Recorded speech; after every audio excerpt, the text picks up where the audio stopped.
subjects. So basically, what is a melody? Melody is the continuous sequence of notes in a particular audio. So if we want to consider the audios, there are two type of audios. One is monophonic and another one is polyphonic audio. So in monophonic audio, what Kavya, you happens want to is, give share your screen or presentation? sir, I have codes actually. I'll maybe share after I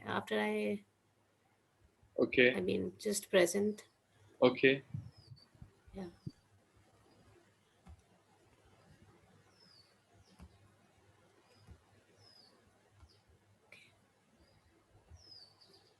Right. Is my screen visible, sir? Yes. Yes. Okay. Okay. So yeah, so there are two types of audios, monophonic and polyphonic. In monophonic audios, we only have one note playing at a particular time, and whereas in polyphonic audio, we have like simultaneous notes are being played. So obviously, in monophonic audio, we have. I mean, it is quite easy to extract melody using basically following uh, traditional methods. But in polyphonic audio, it's basically a little bit tough to extract melody. So there were like many algorithms that were being used. So these algorithms are classified into two categories. So one category maybe the extraction of melody by using only signal processing methods, and the second category is extracting melody by using machine learning models. So for signal processing, pure signal processing methods, uh, basically for extracting melody from any polyphonic audio, we need features, right? So so these features can be classified into three categories. I mean, one is purely time domain features. Second category can be frequency domain features, and third category can be time frequency features. So one of the very basic time domain feature, I mean time domain algorithm for extracting melody can be an autocorrelation function. So I hope you must be knowing what is an autocorrelation function. Uh, but using autocorrelation function for extracting melody from a monophonic audio is like very simple, and the we can extract the melody very easily from that. But having a polyphonic audio and using an autocorrelation function on that, so that would have its own cons. So for example, if my screen is visible, is my screen visible? Yes, I think Kavya, you have to tell what is melody. Maybe it is the periodicity of the signal which tells about Hello. melody, right?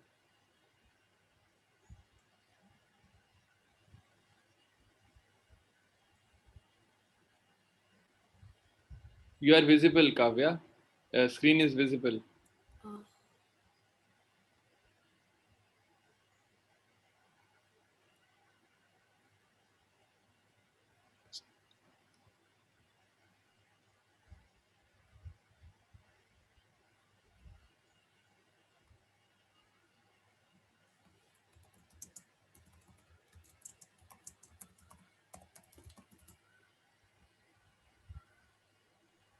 Yes, you are audible.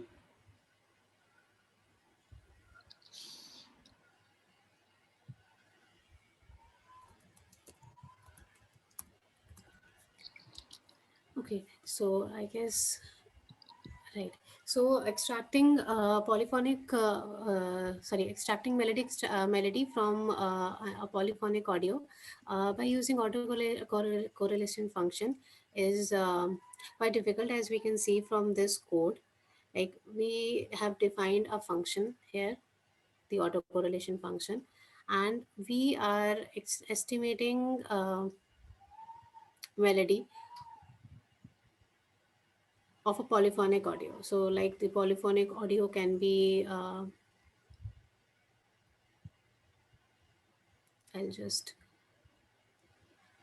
play one file.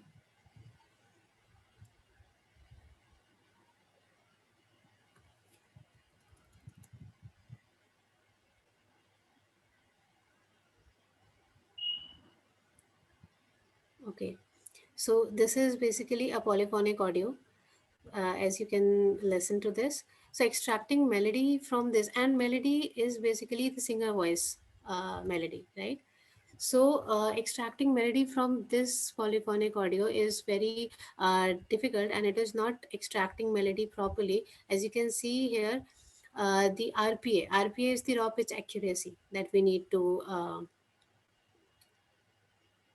find in order to understand whether our algorithm is working fine or not.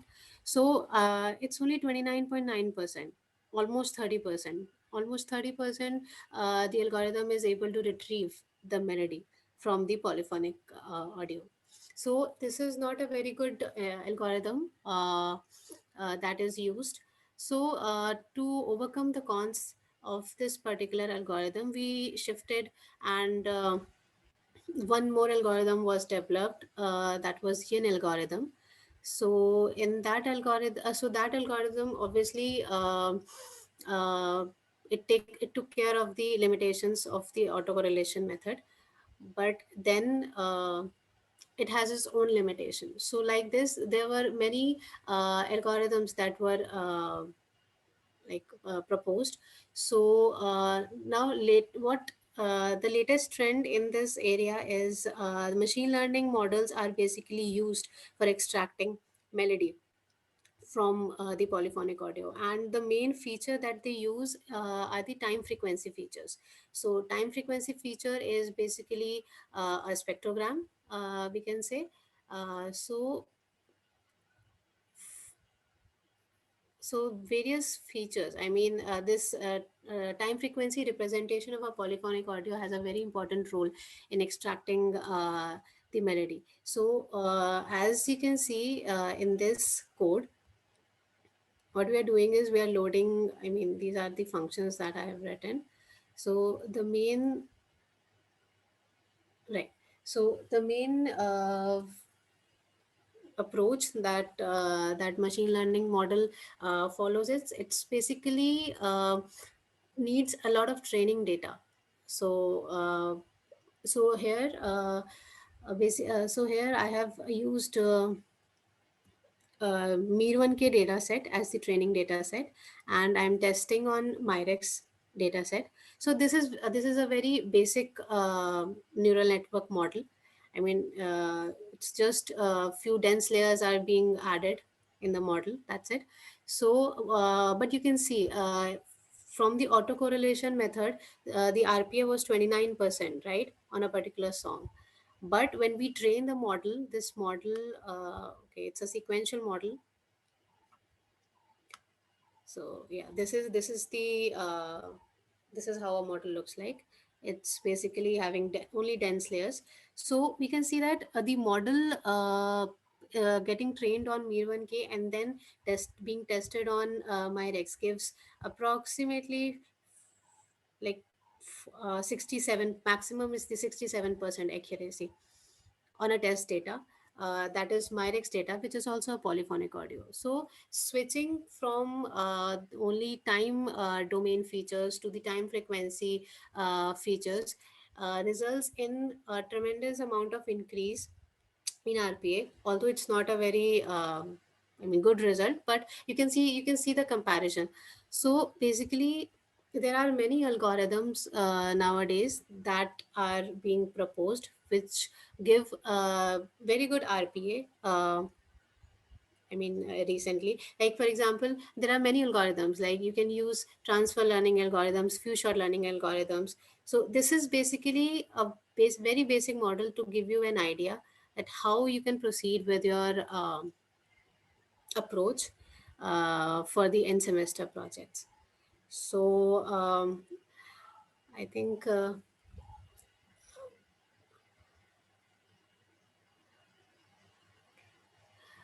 do I need to explain the codes also?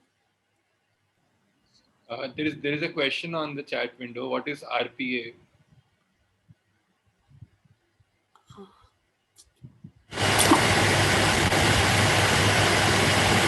Sir, I'm unable to. I mean, you're not audible. I don't. I think there's some issue with my laptop. I can't hear anybody.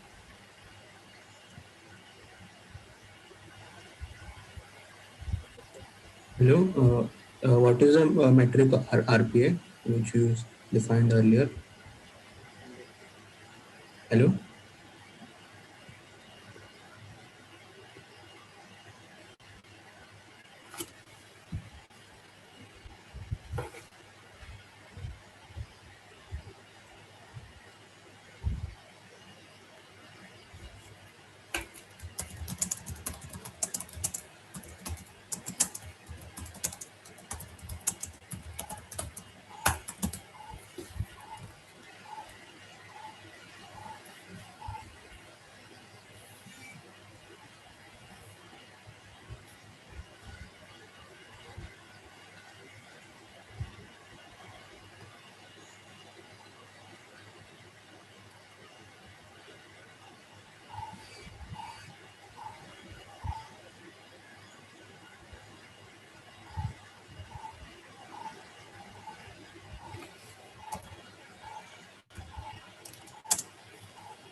Okay.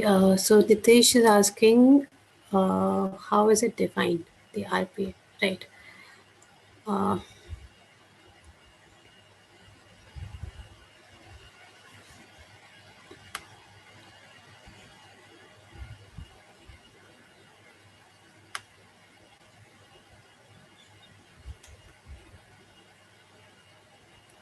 yeah.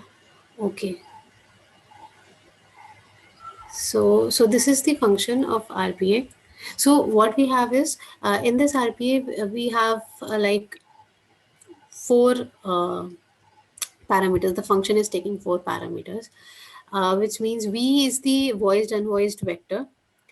Pred melody is the predicted melody uh, from our algorithm. Pitch labels are the actual ground truth, and NT is the number of frames, time frames that we have. So what basically are the basic the basic concept of finding an RPA is that we just check whether the frequency that we have predicted lies between a certain range of the ground truth frequency. So in terms of music, we call this as a semitone, right? If it lies between half a semitone, if the predicted melody lies between half the semitone of the ground truth frequency, then we can say that our algorithm has predicted a correct frequency, a correct pitch. So this is how, I mean, this is the basic definition of finding, of calculating. Yeah. Thanks, Kavya. I think this was a nice presentation. I can take more questions if you have. Like Nitish has a question. Kavya has explained. I can explain it a little further. So Nitish, what happens is uh, because this is okay. So this melody extraction can be seen as in two ways. One as a classification problem, one as a regression problem. Classification means in Western music there is no notion of continuous pitch. So they have discrete notes like C D, C, C sharp, D, D sharp, E, like that. So just like we also have sa re ga ma pa, but we can also have intermediate values of frequency. For example, um, you can continuously change frequency, means the change of frequency from this note to this note or this swara to this swara can be a continuous transition, and within that transition also could be different shapes. You can go straight, you can go with a what do you say, uh, over overshoot and undershoot. Like all these possibilities, they are musically relevant entities. So this transition is also So basically, our Indian music is it treats frequency as a continuous thing. Basically, the pitch is a continuous value, whereas in Western music, the discrete values are important. What note you are playing. So that's why in Western music they can classify your input pitch into one of those notes. But in Indian music, we want to map it to some continuous value. So therefore, we treat it as a regression problem. Now, in regression, how do you measure accuracy? In regression problems, you cannot measure accuracy. You only measure your. So, what is the metric for regression?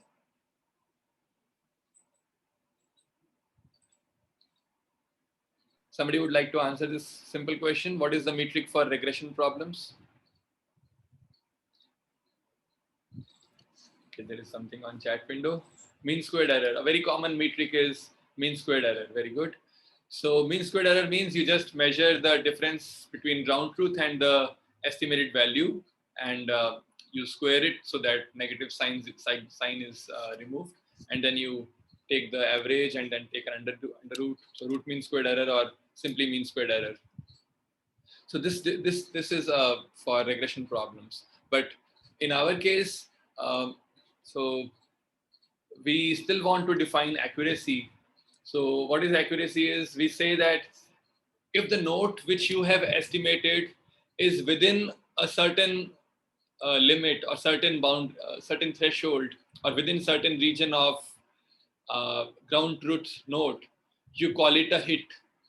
And if it is beyond that threshold, you call it a miss. So, and then total number of hits divided by total number of hits plus misses, that is the accuracy, right? So in that way, we can define accuracy. This is called raw pitch accuracy. So number of hits divided by number of hits plus number of misses. So that's how, and yeah, I think.